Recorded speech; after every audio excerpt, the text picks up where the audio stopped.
Hello everyone and welcome to the Big First Aid Lesson. I'm Claudia Winkleman. I'm here today with St John Ambulance trainers Susan, Ollie and Emma Jane, and we're here to teach you all something incredible, how to save a life. At this very moment there are over 1,000 schools tuning in to this lesson across the country with you. So hello, thank you very much for joining us.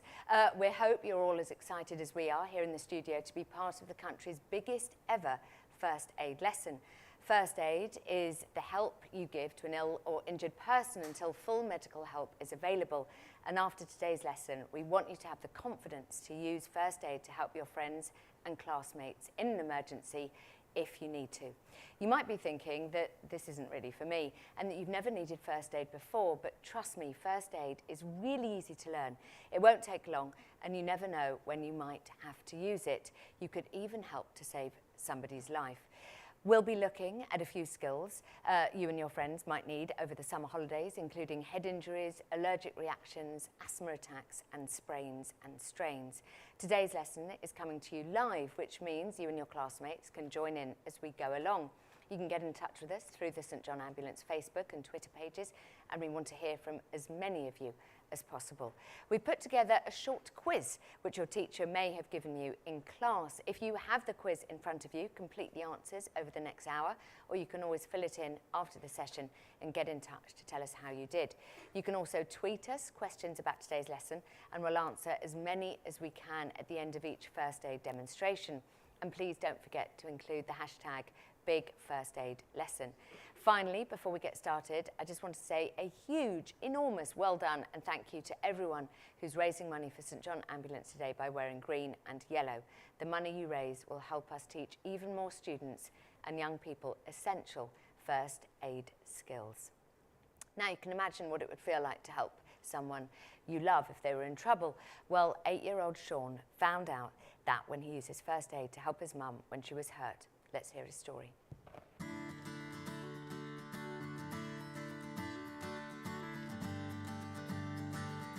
My name's Caroline, I'm 29 and I have a son called Sean who's 8.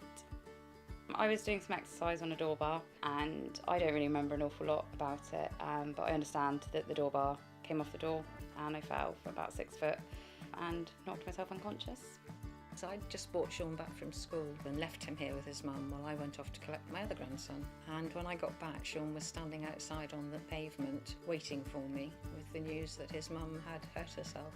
He had known enough not to move her, i.e. he didn't put her in the recovery position. He made sure that she was breathing and he made sure that she had a pulse, but he didn't move her, which was absolutely the right thing to do. He made sure she was okay and waited for me. If I hadn't appeared, he would have dialed 999. The first aid training kicked in, so then I knew what to do. It makes me proud that I can help my mum. I was very proud of Sean that he'd known what to do and how he had reacted himself. So yeah, I think he did extremely well. You know, the fact that he was able to do something like that is just phenomenal for, you know, an 8-year-old. The pride I feel from it is immense.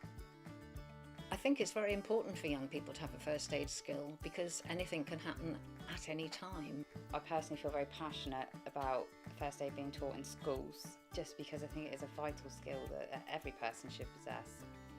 Me having first aid skills really helps me, so then if somebody gets hurt at school or something really badly, I can help them. It makes me really caring and happy that I can help other people when they get really hurt. Well, not so much with what happened to Caroline, although she could have been very badly injured, but somebody has a heart attack, they haven't got that long if they've had one. So if they're with somebody who knows what to do in the first instance, that's a life saved, not a life lost. And I think that's incredibly important. Well, Sean was incredibly brave there. Now let's take a look at another scenario.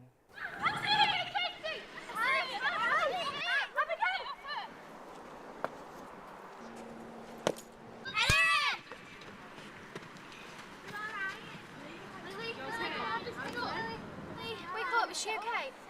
Hurry up! Lily, come on. Lily, it's alright. Hurry! Lily. Leave it. Oh my god. That's quite... Sit up. Just... No, does that lie down. Need medical help! Lily, hurry up! Okay. We'll call the ambulance. Come on. Hurry up, come on. Lily. Wake up, come on. Oh my.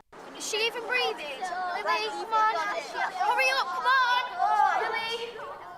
So let's go over to Susan and Emma-Jane to see what you should do in a situation like this. Thanks. Hi, I'm sure many of you watching today have seen something similar happen at your school on the playground, and I'm guessing that most of you at some point have had a bump to the head. You were probably given an ice pack and a note to take home. But what should you do if you think somebody has a more serious head injury? Well, as you approach the injured person, there are 6 key things to look for. Did they lose consciousness, which means did they pass out? Can you see any wounds to their head? Are they saying they feel sick or dizzy? Have they forgotten what happened before the accident? Do they have a headache or are they confused? If you think it's a serious head injury, you'll also need to look for a reduced level of response. Are they moving or are their eyes open? A loss of consciousness. Are they awake? Is there blood or watery fluid coming from their ear or nose? Are their pupils the same size? To check their level of consciousness, we use the AVPU scale. This stands for alert, voice, pain, unresponsive. So go over to them and check whether they're alert. Hello, can you hear me? Yes, I can. If they're awake or talking to you, then they're conscious and their head injury is probably mild, but you should wait with them until they get better. If they're not awake or not responding to your voice, see if they respond to pain. Try a gentle tap or shake to the shoulders to see if they move or open their eyes. If there's no response, they may be unconscious and their head injury could be serious. Make a note of their reactions, especially any changes to their level of response. If it's serious, call for an ambulance and tell them what's happened. And then help them to sit down and talk to them to reassure them. Can you sit down for me? There we go. That's better. And then check for any wounds. So, I'm just going to put on a pair of gloves. This will protect myself and the casualty against infection. So what I'm doing here is I'm just going to put on this pair of gloves and I'm going to take a look at your head and see if I can find any wounds, okay? I don't want to cut you if you're bleeding. There we go. Right. No, there's no wound. So take a closer look. Is there anything coming from his ears or nose? No, there's nothing. If he's responsive, ask him if he knows what happened and also how he feels. Can you remember what's happened? No, I don't. Do you have a headache or are you feeling dizzy? I feel a bit dizzy. And give him something cold to hold against the injury. What could I use for that? Anything cold really, but here's an ice pack. Here you go. Hold this against your head. If they lose consciousness at any point, open the airway, check their breathing and prepare to treat someone who's become unconscious. While you're waiting for an ambulance, stay with them and remember they may be scared or anxious, so keep talking to them and reassure them. And that's how we treat head injuries.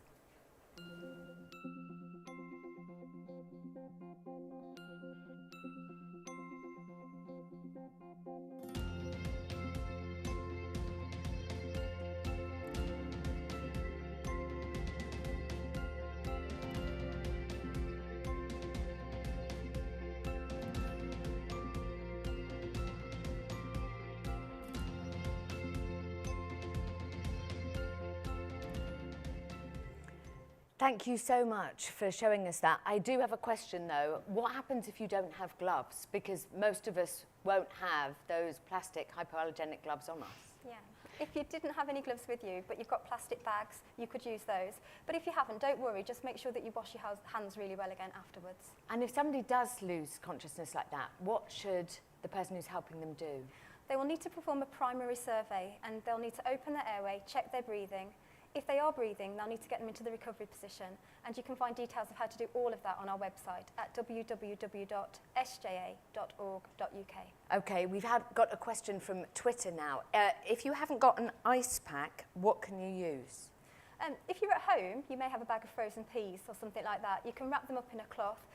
Do wrap them up in a cloth first though, because if you put them onto the skin, they may stick and cause an ice burn. Okay, thank you so much. We're now going over to Phoenix Junior Academy in Kent, where they have some questions. Hello. Hello. Fantastic. Thank you so much for joining us. What's your question, please? What do you do if your head is bleeding as well? Okay, if there's a bleed, make sure if you have got your gloves that you wear them. And then also get the casualty to apply some pressure, and they can just use their hand to do this. If you've got a first aid kit, then use a bandage and dress the wound as well. But you can find details on our website. Is that helpful? Yes, thank you. Okay. Is your name Ryan Rock? Correct. That is the greatest name ever. Thank you. Officially. Thank you so much for joining us. Thanks for taking part. Bye-bye. Being you. Thank you very much to Phoenix Junior Academy for that question. Knowing how to do first aid is so important. And here's 12-year-old Caitlin Perkins from Hertfordshire who used first aid to help her brother. Thank you so much for joining us. It's all right. You're a very, very brave, brilliant girl. Tell us exactly what happened. My brother cut his hand because he put his wrist through some glass.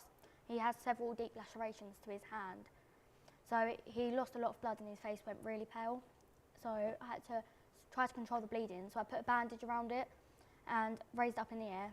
And then, because there was no space on the floor, had to keep him upright so he didn't fall over to prevent more injuries. You are so fantastic. Were you incredibly proud of yourself using everything you know about first aid? Yeah, I was really proud. How did you not panic? Just because there'll be lots of kids watching now going, what? Deep lacerations? They might have just run from the room. How did you not? Well, I just think I needed to be calm for my brother's sake, because if I was panicking, he would have panicked as well. Yeah. So I had to keep calm.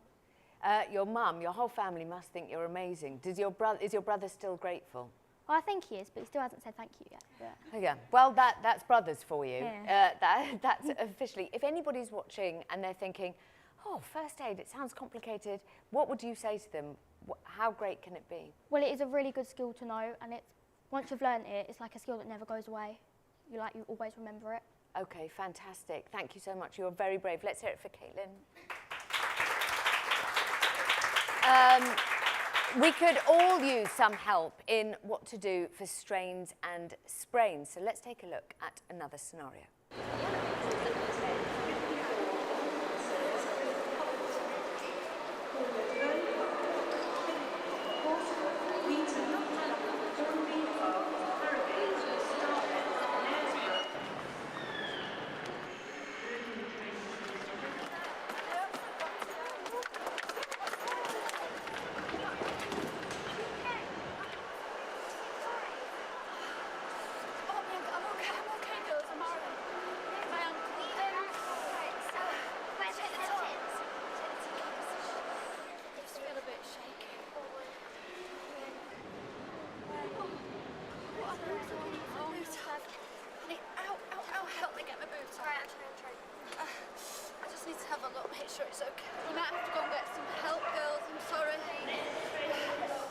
That looks so painful. Would you know what to do? Let's go over to Emma Jane and Ollie to show us. Thank you, Claudia. Strains and sprains are common injuries which affect the soft tissue around the joints. Can you tell us the difference between a strain and a sprain? A strain is a muscle that has been overstretched and has torn. A sprain is when a ligament, which are the bits that hold your joints in place, has twisted and has torn. Okay, so how do you know if someone has a strain or a sprain? There are 3 key things to look for: pain and tenderness, difficulty moving, and swelling and bruising. So, you'll need to take a closer look at your casualty. First, ask them to sit down and then ask them about their injury. Okay, so can you sit down for me, please? Okay, so where does it hurt the most? I've hurt my ankle. All right, can you move it for me? I can move it, but it hurts. Okay, cool. Then you need to look for any swelling or bruising. Okay. Okay, so yeah, it's pretty swollen. If you think that someone might have a sprain or a strain, you can remember what to do next by thinking of RICE. This stands for rest, ice, comfortable support, and elevation. To cool the area, apply an ice pack or a cold pad. This will help to reduce the swelling, but don't leave it on for more than 10 minutes. Okay. All right, so can you hold that in place for me? Awesome. Then, pad around the area with a piece of clothing, like a jumper. As you're doing this, elevate the injury, but make sure you're keeping it supported. Okay, so I'm just going to elevate your leg. Okay, so what should they do if it really, really hurts? If the pain is really bad or they can't use their limb at all, they may have broken a bone or need to go to hospital. Otherwise, just get them to rest. Okay. So remember, when you're treating a strain or a sprain, RICE, which stands for rest, ice, comfortable support, and elevation.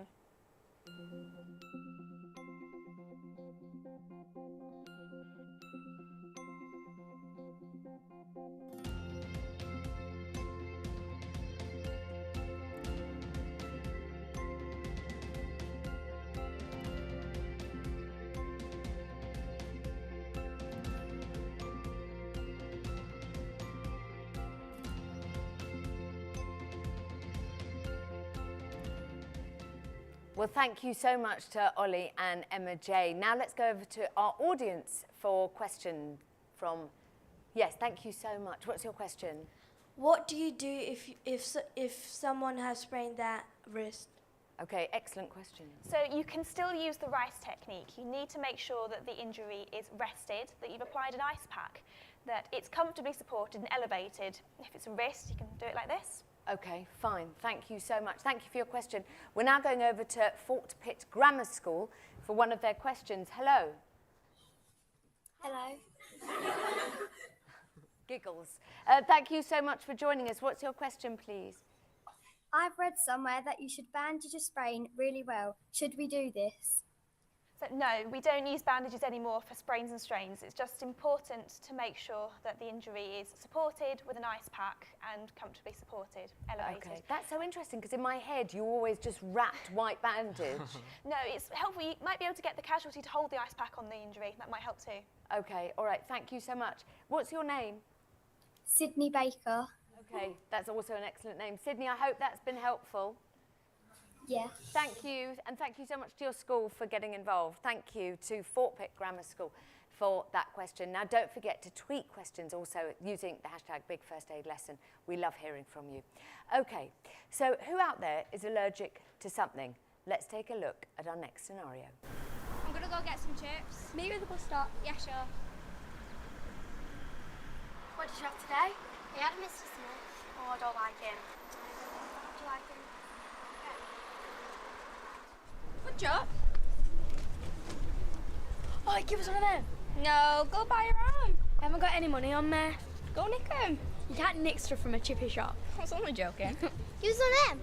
No, go get your own. Swap you. All right then. Thanks.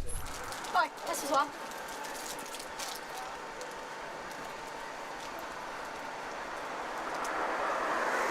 Oh, there's got peanuts in it.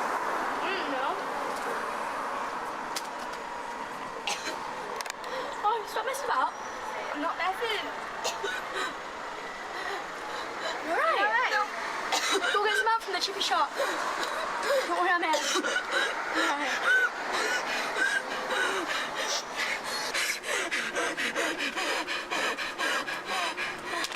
Not water, hell!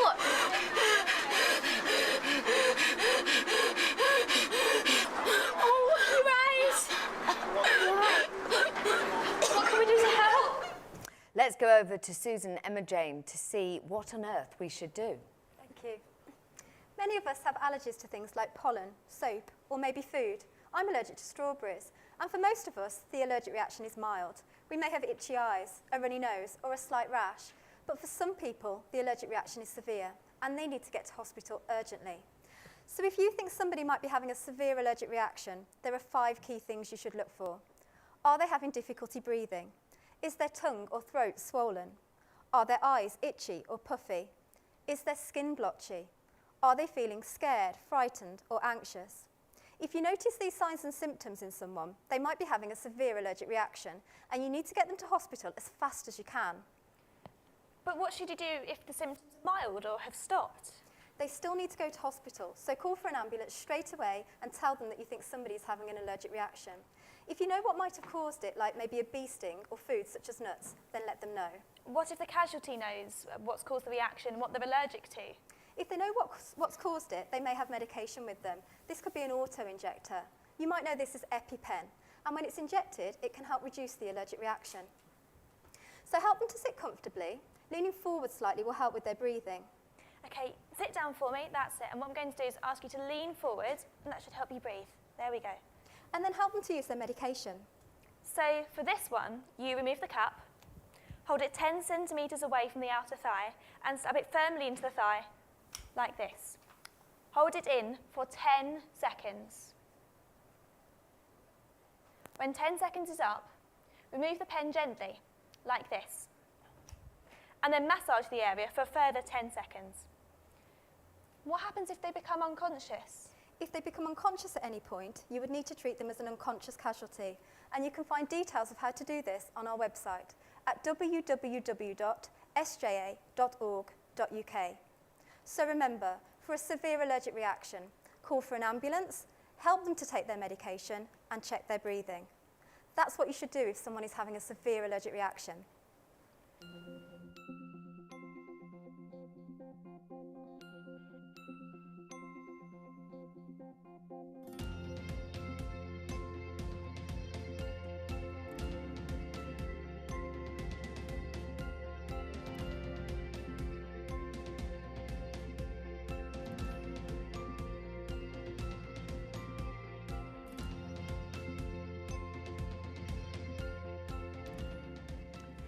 Thank you so much for showing us what to do. It must be quite scary to watch somebody, but just us knowing how to deal with it really helps. Can they use the injector pen again if they need to?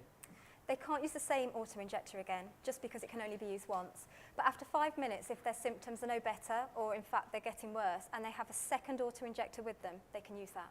Okay, we've got a Twitter question here. If you think someone is having an allergic reaction, can you use your auto-injector if you have one? No, it's really important that they use their own auto-injector. If you're helping them to use it, you must make sure that it has got their name on it and also that it's in date as well. All right, thank you both so much. If you've enjoyed our first aid demonstration so far today, you could learn more about first aid and help others. By joining St John Ambulance, you'll learn more first aid skills like the ones you've learned today, alongside other vital life skills. You'll also have the opportunity to volunteer, providing first aid at public events like football matches and music festivals. You can find out more at sja.org.uk. We have Tony Claxton from Hull with us today to tell us a bit more about being a RISE volunteer. RISE is a St John Ambulance youth programme for people aged between 14 and 25 who are not in employment, education or training. It's a scheme that has been devised by young people for young people. Thank you so much for joining us. You're incredibly clever. Tell us about RISE. When did you first join? I first joined about 2 years ago when I did a stick it through my college course. And how have you found it? What have you learned? I've learnt so much first aid. One of the things I've learnt is how to do bandages properly, like all the different types, and how to do CPR, deal with heart attacks, and also help with head injuries and most of the stuff we've been shown today. How does it make you feel, if this isn't a weird question, personally, does it make you feel incredibly powerful that you can do that for somebody? Yeah, it makes me feel empowered knowing full well I can actually be there to help save someone's life, and knowing that I can be the difference between a life lost and a life saved. And what is the camaraderie, if you like, for you and all the people you've met doing it? It must feel like you're really part of a family, like a gang? Yeah, at VARS we're all like a big happy family. We're there supporting each other as much as we're like giving each other encouragement to keep going and do the best we can, and we've given each other so much confidence while being there. It's quite a good experience being there. Yeah, your family must be incredibly proud as well, and yeah. Your friends just must think you're super cool that you have this inner knowledge. Yeah, most of my friends come up to me and ask me for help whenever they need first aid. I'm sure. For those people who are watching, and we're very happy to say we have thousands, hundreds of thousands of kids watching who are thinking, oh, that sounds quite good. How would you recommend it? What would you say to anybody who's questioning? Yeah, I would recommend it. I'd say go ahead, go for it. It's the best feeling you could ever do. And knowing that you can be the difference to someone's life, it's just so empowering, and the feeling you get afterwards after helping someone, you just feel so proud within yourself. Yeah, I bet. Yeah, and you get so much confidence as well from it. Give us an example of when you've helped somebody. I mean, it must have just made you feel fantastic. Yeah, a couple of months back, my dad suffered with angina, and he had an angina attack and he couldn't breathe properly and he just wasn't very well at all. And I had to get him to calm down, sit down and try and relax, take his medication because you get this nitroglycerine spray for angina. And then I just had to keep an eye on him, make sure he was all right. And when it didn't ease off after 10 minutes, I ended up having to ring an ambulance for him because they say it can progress into a heart attack if it's not calmed down after 10 minutes. Thank goodness that you were there. Honestly, Yeah. thank you so much for being part of this today as well and talking to me and sharing the information about RISE. Can we have a round of applause for Tony? So it's time for our last emergency scenario. Have a look at this.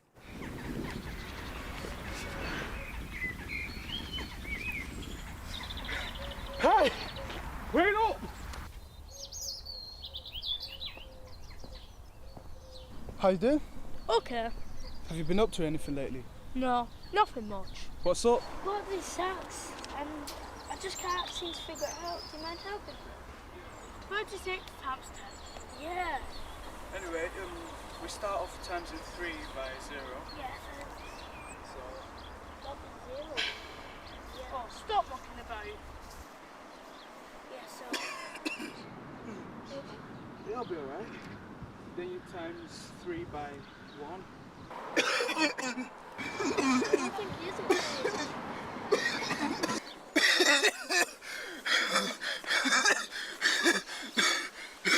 Come on, help me sim up. Help me sim up.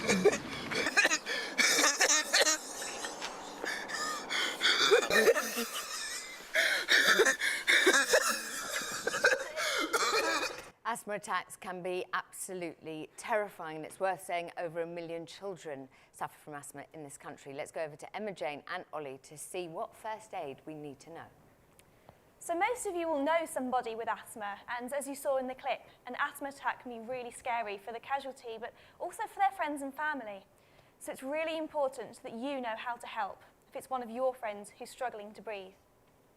We're going to try an experiment with our studio audience to demonstrate what it feels like to have an asthma attack. You should all have a drinking straw. What I'd like you to do is stand up, and I'm going to ask you to jog on the spot for 30 seconds. Once the 30 seconds is up, I'd like you to hold your nose, put the straw into your mouth, and breathe in and out just using that straw, and see what it feels like. Okay, so ready, steady, go. Brilliant. Get those knees right up. Fast as you can. We want you really out of breath. Excellent. Brilliant. You must be about halfway through. 10 seconds left. Keep going. 5, 4, 3, 2, 1. Hold your nose, straw in your mouth, and breathe in and out using the straw.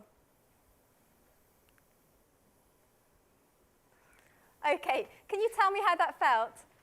It feels really weird and it really limits your breathing and you just really struggle, and I actually started to panic a bit. Yeah, thank you. You might like to try this experiment later at home or school, but just make sure you do have a responsible adult present. Now our studio audience knows what it feels like for somebody who's having an asthma attack. So Emma Jane, what do we need to look for? So if you think someone's having an asthma attack, you should look out for these symptoms: difficulty breathing or speaking, wheezing, distress, coughing, or they might have a blue tinge around their lips, earlobes or nails. Most people with asthma usually use a blue reliever inhaler, but if the attack is severe or they don't have their inhaler, you may need to help. So what can you do to help? So you need to reassure them and get them into a comfortable position. Ask them to breathe slowly and deeply. All right, okay. So can you sit down for me? Awesome. I want you to breathe slowly and deeply. Okay. Get them to use their inhaler, which should help them to breathe. Okay, so do you have your inhaler? Mm-hmm. Okay, so take a couple puffs of that. Any better? Yeah. Okay. So what if it doesn't get any better?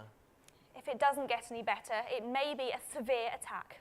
So get them to take 1 or 2 puffs of their inhaler every 2 minutes for up to 10 puffs or 10 minutes. If the attack is severe, they're getting very tired, or if it's their first attack, then you should call for an ambulance.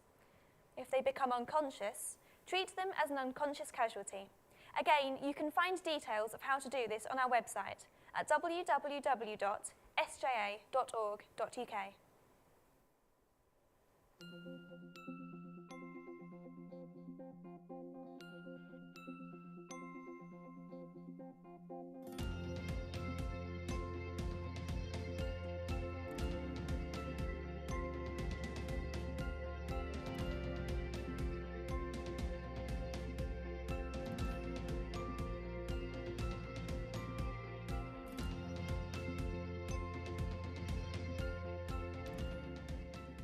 Thank you so much, both of you, and of course to Susan for showing us what on earth we should do. I believe we've got people in the audience with questions. Go ahead. I've seen someone with a brown inhaler. What's that used for? Okay, so inhalers come in lots of shapes and sizes and colours, and the brown inhaler is a preventive inhaler. So that's one that someone might take every day to help prevent them having asthma attacks. But when someone's having an asthma attack, you should use the Relieva inhaler, which is usually blue, and that's the one that's going to help them to breathe.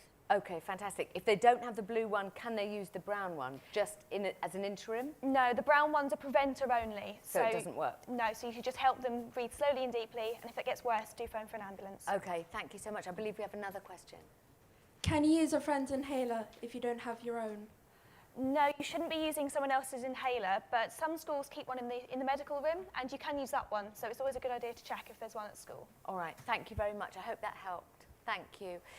Now joining us on the fair is Shania, St John Ambulance Cadet.